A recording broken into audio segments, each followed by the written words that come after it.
Мухтар, сен жақсы көретін мұғалім болдым. Гүлсім Рахымовна. Айнұр апай. Гүлназ Науасовна. Әйгерім апай. Айнұр апай. Гүлназ Рахымовна. Маған Гүлжан апай ұнайды. Менің жақсы көретін мұғалімім Ақмарал апай.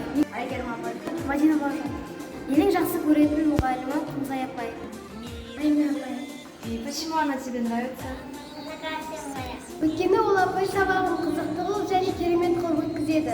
Және мен ол апайды қатты жақсы көремін. Почему ты ее любишь? Потому что она хорошая, добрая. Я ее люблю.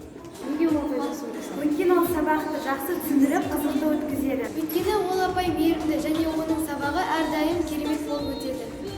Ол апай неге жақсы көресің? Өйткені сабақты өте жақсы қылып түсіндіреді және мен ол кісіні қатты жақсы көремін.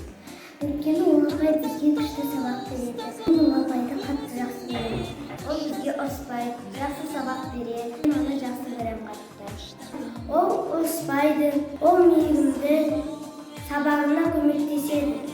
Бізге күшті сабақ береді. Өйткені ол бізге сабақ береді. Она красивая. Добрая. Ол апай неге жақсы көресің? Өйткені ол бізге білім береді, содан мен жақсы көремін. Мен осы апайды қатты жақсы көремін.